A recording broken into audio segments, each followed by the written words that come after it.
You know how important identity is, yet you don't even have a clear idea of your own identity. You're oscillating between two types of people. There's one identity that you'd resonate with, which is the best version of yourself. It's the person who you think you want to become. And then you're oscillating between that and an identity that leaves you comfortable, that leaves you into the bad habits. And maybe objectively, this comfortable identity isn't bad.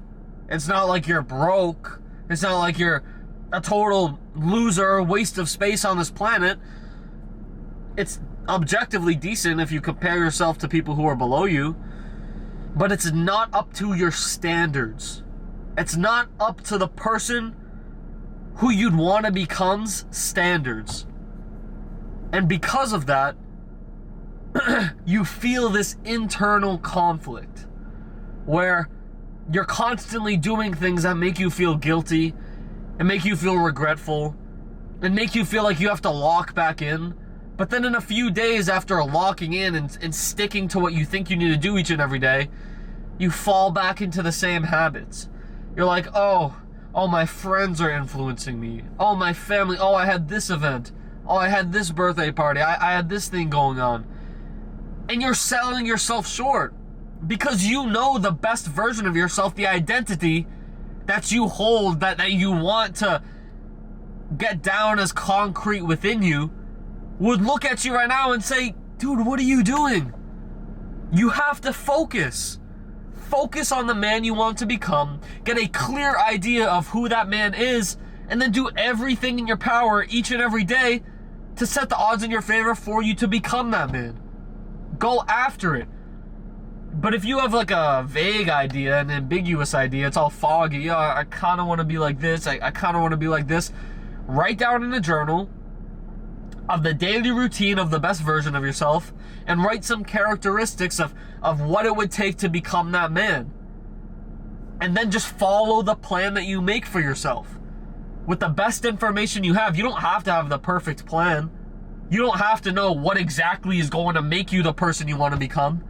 But start with the information you have and make the best decision off of that and go from there, and the path will illuminate as you continue to walk it.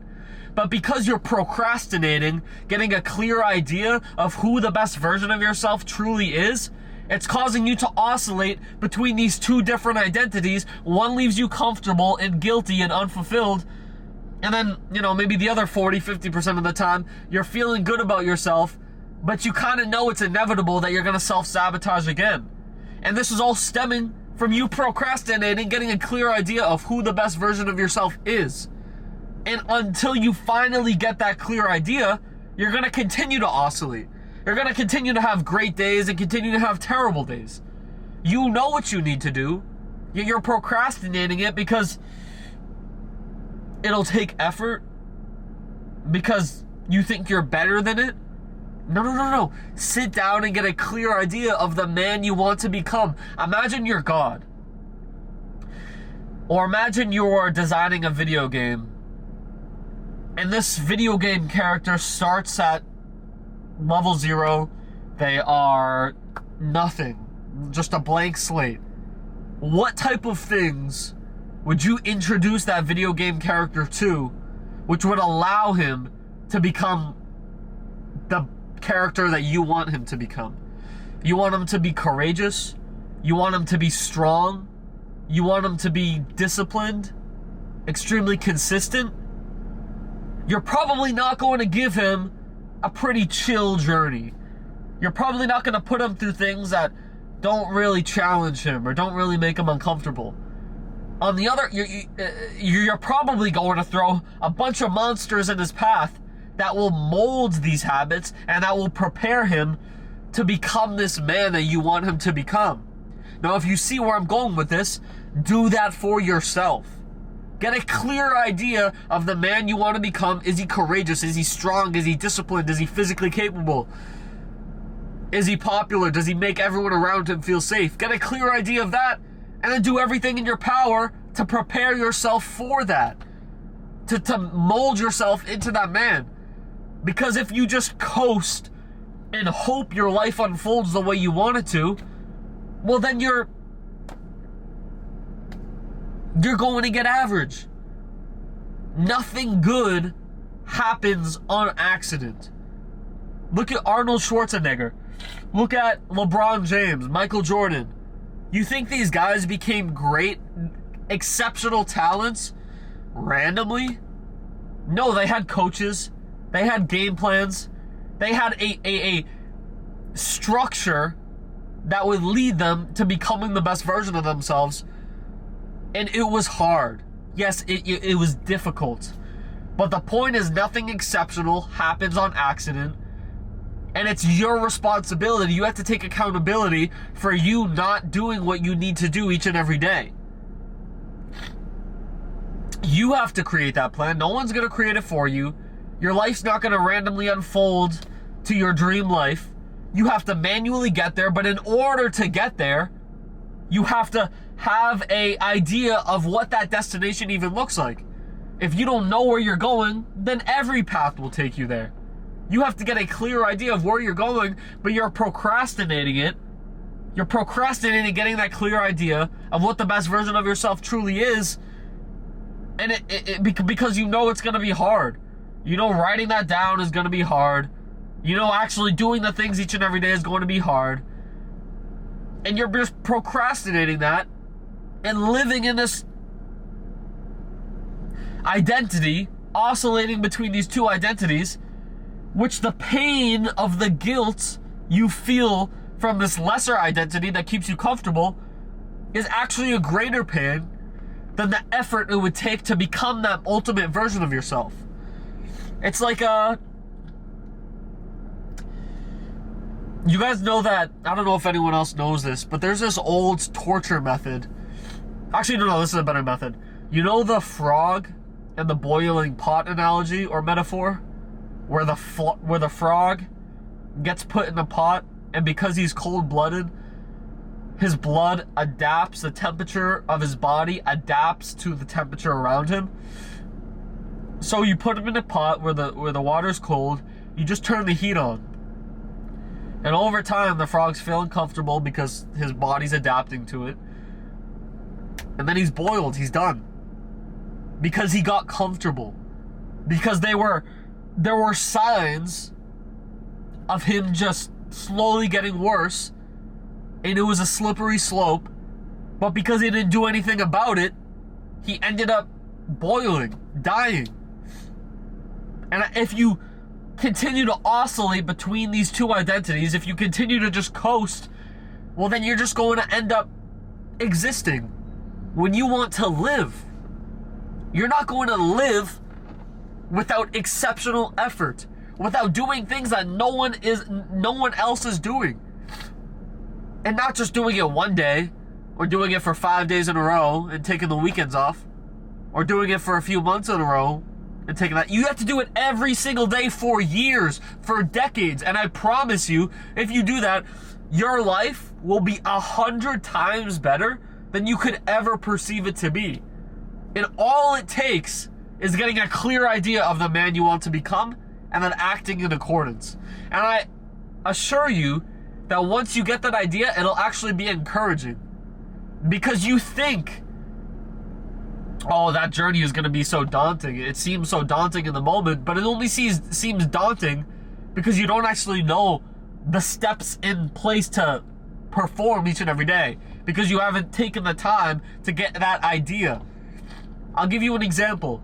Remember when maybe it was a Sunday night back in school and you knew you had a ton of homework done, but you waited till like 4 p.m., 5 p.m., 6 p.m. to start because you knew you had a lot of homework to do, but you didn't really know exactly how to do, or you didn't know exactly how much homework you had to do. You didn't know exactly how to do each type of homework. And because of that, it left you in this pain the whole day leading up to 6 p.m. where you didn't even enjoy your day, but you were just procrastinating doing the work you knew you would have to do. And then you start, you're like, finally, okay, I can't wait anymore. I have to go to bed in a few hours. Like, I have to sit down and do the work. And then you pull out the work and you look, it's like, oh, I only have to do this. It's only like a 500 page or 500 word essay. Oh, I have to complete this math homework. I have to do this history homework. You're like, oh, it's only 3 pieces of homework. You knock one down. Okay, only 2 more. So on and so forth. It's like once you have that clear idea of the steps you need to take each and every day, the journey seems a lot less daunting. Like, you know it's going to be hard, but the journey seems a lot less daunting. And just like that pain you felt on a Sunday night leading up to the inevitable homework you would have to do towards the end of the day, how you didn't even enjoy your day until you actually completed the work, that's the same thing as procrastinating the commitment to becoming the best identity you can come up with, or becoming the man you want to become. It's the same thing, and that's why you feel guilty. That's why you're slipping up, because you don't even know what to do. But it's your fault. Nobody's gonna tell you what to do. You have to know. And even if that first step is getting a mentor who tells you what to do, I put a Calendly link in every single video because people are actually serious about working with me. People will book, we'll have a call, we'll build a specific game plan in place, and we'll get them shredded, we'll get them ripped, or we'll get them just to their dream life. So even if that first step is just going and asking somebody who's done what you want to do for help or for guidance, that's still a first step. That's still an action. Just having a vague idea of the man you want to become is not enough to inspire action. You have to have clarity. And it's your fault you don't have clarity. So go write in a notebook, write down exactly what the best version of yourself does every single day, and then just write the man you want to become in general. What does he do each and every day? And now this isn't some concrete commitment that you have to stick to because you're probably young, and part of the reason you probably haven't done this is you're like, oh, what if my goals change? Well, then you change it. It's not a big deal as long as you're not downgrading your goals and settling while you feel like some guilt in your heart of like, no, I could be better. Then it doesn't matter if you change your goals. The path will illuminate as you continue to walk it. But if you're so scared to take that first step, well, then you're going to live in this perpetual nagging pain of guilt and regret. And it's your fault. Take accountability. It's not your kid's fault. If you have kids, it's not your dad, it's not your mother, it's not your friends, it's not your hometown, it's not anybody but you. Because there's people who had terrible circumstances, who made it happen, and have accomplished things that are way more impressive than your next goal. It's happened. You're telling me there aren't kids that have been impoverished in Africa who haven't come to America, used that freedom and lived that American dream and become billionaires? I'm sure it's happened. And that only goes to show that it's possible for you. Not only is it possible, it's easier for you than people who've had way worse circumstances than you and have accomplished greater things that you're currently looking to pursue or accomplish. So what is it that you want to do? Who do you want to become? Who is it? And then what would it take to become that man? It wouldn't be easy. It wouldn't have half of the day spent watching YouTube or scrolling on TikTok. It wouldn't be spent sometimes eating the good food, sometimes eating the bad food. It wouldn't be spent only tracking your food some of the time and kind of eyeballing it and not really being that diligent with it. You know it wouldn't. You know the best version of yourself would look down on that. So start acting in congruence with that best version of yourself, and within weeks' time, you'll start to feel like that man. And that feeling of being locked in, it's going to make you look back at this period where you were oscillating between two identities and think, what the hell was I doing? Why was I procrastinating the best, most fulfilling feeling I could even fathom? Why was I procrastinating that? And here's the thing, you know this is gonna happen. You know all of this. So act. No, not after you go eat food, not after this. Act now. Do it now. I don't want any excuses. You watching this video, you hear my voice, either do it now or do it never. Because the longest time in the world, the longest time is the latency between thought and action. Between when you think you want to do something and when you actually do it. Because the longer you wait, the longer you push it out till later and start doing a bunch of errands that you knew you would do regardless today, in between the moment, the current moment, and when you plan to do this thing, it's only going to make it harder to sit down. The longer you procrastinate, the harder it is to actually do the thing. But if you hear the words I'm saying, and you pull out a journal, and you write the full daily routine of the best version of yourself, and you write down exactly where you want to be in 6 months, a year, 2 years, it doesn't matter. It really doesn't matter. I'm telling you, it does not matter. I don't care what your timeline is. Think of where you want to be in the next 3 months, 6 months, and figure out what it would take to become that man. It's a strategy. You can't go after exceptional without a strategy, without a game plan, without daily things to do every single day that tell you, that make you feel good about going to sleep at night. Because we all know how uncertain this journey can be. How when you go to bed at night, you think, dude, did I do enough today? Should I have done this? Should I have done this? Write down what you think it would require to make failure impossible and do that each and every day. And I guarantee you, even if those steps aren't the optimal thing to do, God will bless you. He will see your work ethic and He'll open your eyes to the true best daily tasks to do that will get you to your goal. And if you do that every single day, you don't give up, you don't quit, you don't go back into what's comfortable, you don't blame your friends and family for your failures, you take accountability. You're not going to be perfect, but at least if you take accountability and you say, I got myself here, I can get myself out, you're empowering yourself to continue.